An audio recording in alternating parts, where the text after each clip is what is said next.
latest information on Affluent donors. Hi, I'm Bill Stanczykiewicz. This is the first day from the fundraising school, and I'm joined today by two of my invaluable colleagues. Dr. Una Osili is the Associate Dean at the Indiana University Lilly Family School of Philanthropy, and John Bergdahl is the Associate Director of Research Partnerships on the research team at our school. And as you've heard me say numerous times on this podcast, the work of Una and John and the rest of the research team is a key reason for the significant impact of the training at the fundraising school, where wherever possible, our curriculum is evidence-based. We also need to point out that Dr. Osili is a top 50 power influencer in the nonprofit sector, awarded once again by the Nonprofit Times. And Una, let me start with you. The Bank of America Philanthropy Study looks at affluent donors.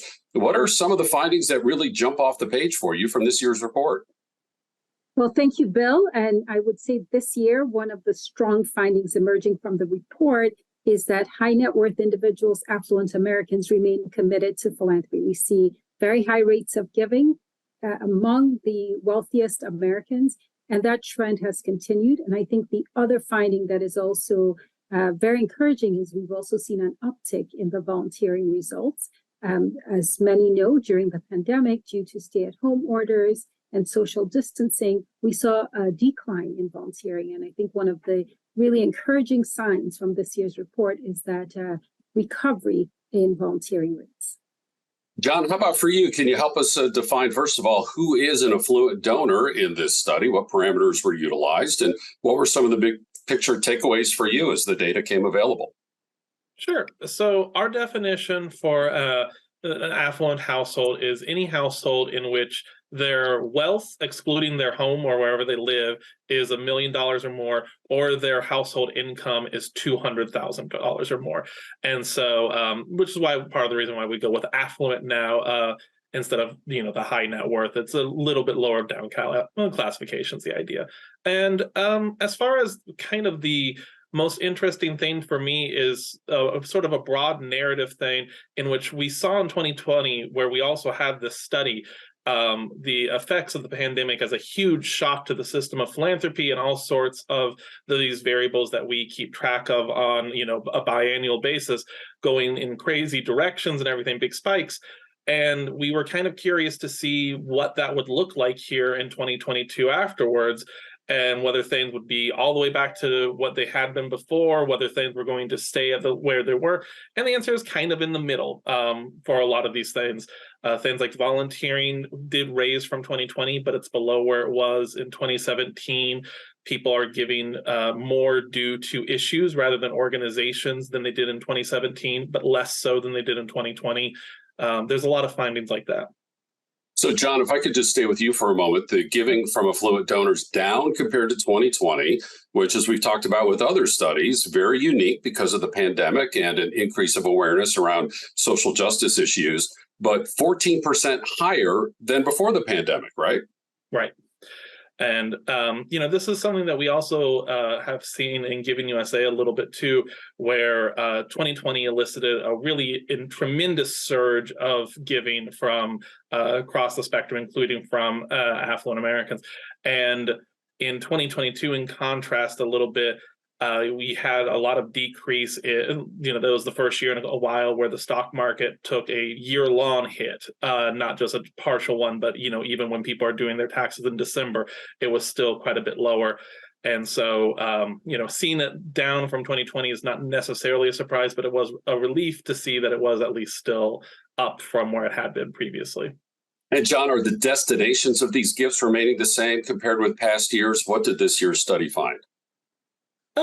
I think broadly speaking, yes, there's always a little bit of noise in studies like these as far as the destination goes. But the really big picture stuff remains true, where, religion continues to be a major destination point for giving, both at, a middle class level and, yes, even with the affluent level. It continues to be where a majority of the dollars we track in this study go.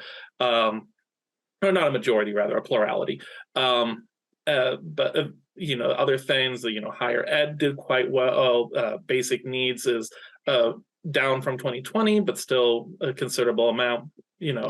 So pretty similar, I would say, to what we've seen historically. No big shifts. Una, let's take a deeper dive into the data. What did this year's report find related to gender and giving from affluent households? Well, I think the results here are very compelling on the role that women are playing in advancing philanthropy. We found consistently that women influence decision-making around philanthropy. 85% of charitable decision-making is led by women, and that I think is a very important finding. We're also seeing that the areas that matter to women are quite different. In particular, we see women paying a close attention to causes that matter to them, so the cause-based giving.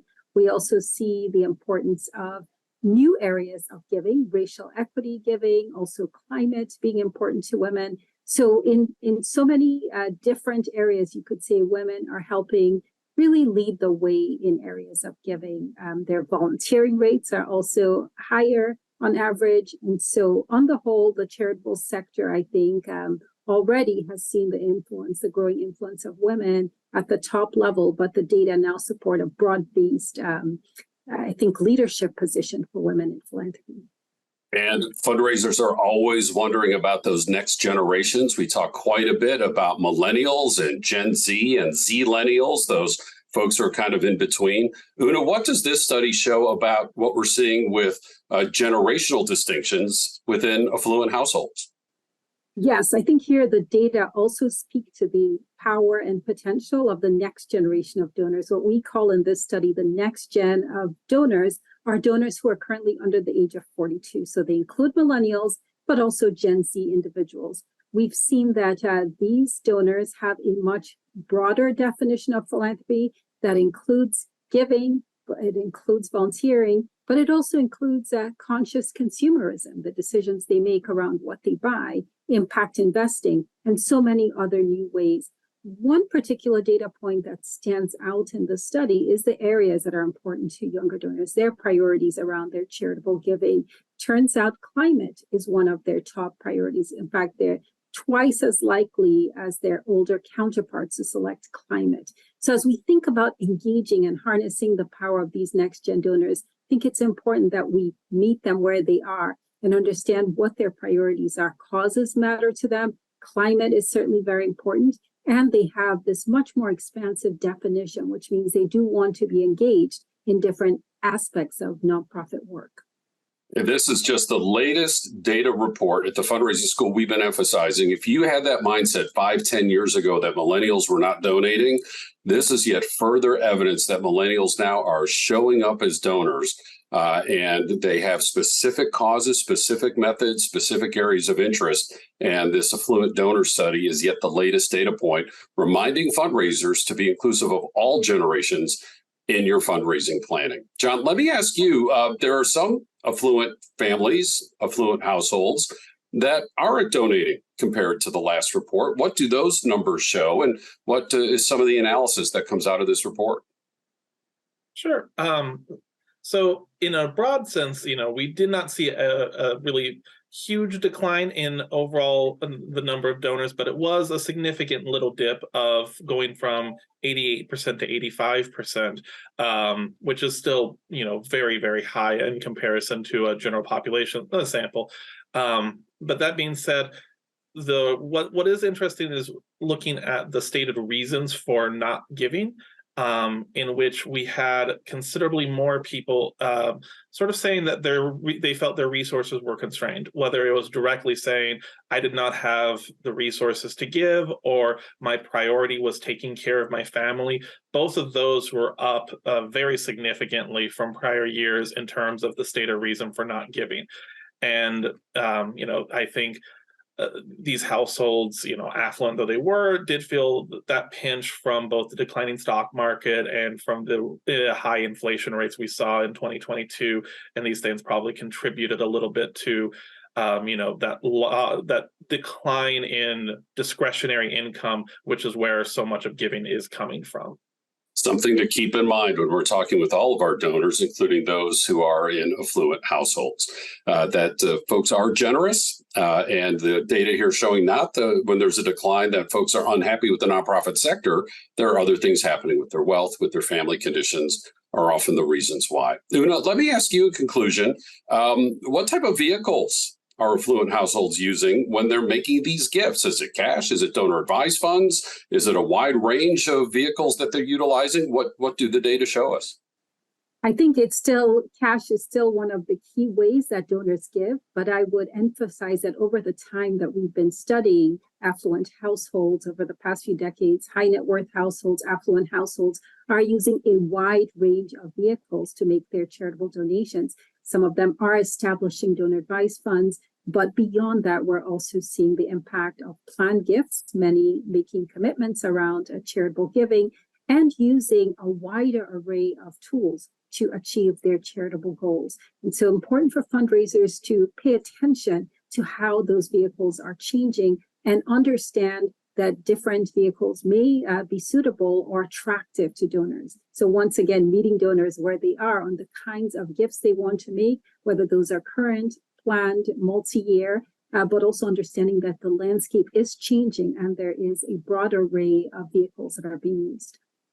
Una, that is such great advice. So we need to make sure we have organizational readiness for fundraising wherever those donations are coming from: cash, areas of wealth, the donor advised fund, the family foundation, other items of value. Can we translate those quickly into a financial gift as our affluent households are finding those different ways of being charitable to nonprofit organizations? And again, at the Fundraising School and at the Indiana University Lilly Family School of Philanthropy, we emphasize that all donors are important.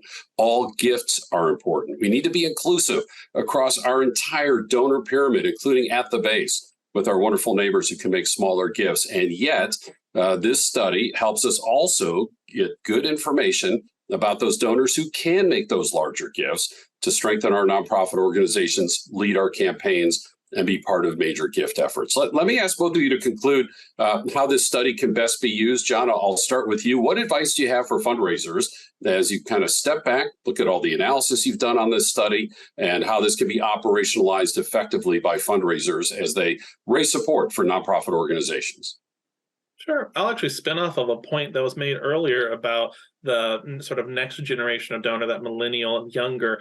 One of our findings, which we didn't talk about here today on that, was that sort of across the board, they were much more likely to express interest in learning more about various topics. We asked a handful of things, volunteering opportunities or, alternative ways of giving, things like that. And on just question after question, they were more likely than older donors to express an interest in learning more.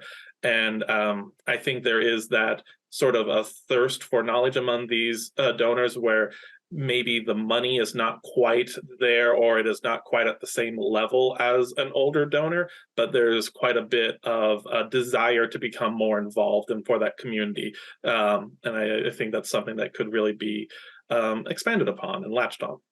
Wonderful advice, John. Thank you for that. Una, same question. What advice do you have for fundraisers on how best they can utilize the findings from this study? One of the top findings from this year's report, a very consistent theme, is that donors have the highest level of trust in nonprofits and confidence in the nonprofit sector to solve problems. This is a great time for nonprofits to engage donors with that top finding in mind, to build the trust, to build engagement and authentic relationships with donors, because what we've seen is that at the present time, trust across all institutions tends to be low, but the nonprofit sector ranks the highest. A great time to engage donors, to build relationships, and ultimately to achieve their missions. Dr. Una Osley is the Associate Dean of the Indiana University Lilly Family School of Philanthropy, where she leads our incredible research team. A valuable member is John Bergdahl, the Associate Director of Research Partnerships. And again, the work of the research team is integral to the curriculum of the Fundraising School. Wherever possible, we are research and evidence-based to give you confidence to use this teaching to effectively plan and raise money for your nonprofit organization. This is expressed through our public courses, nearly 24 in all. We're in person in 8 U.S. cities, online in the U.S. and around the world, leading to 4 separate certificates. We can customize training just for you, for your particular nonprofit, your association, your region. whatever the case might be. We have quarterly webinars, the free podcasts, and of course, all of our teaching is gathered in our textbook, Achieving Excellence in Fundraising, the 5th edition. Information is available on our website at philanthropy.iupui.edu.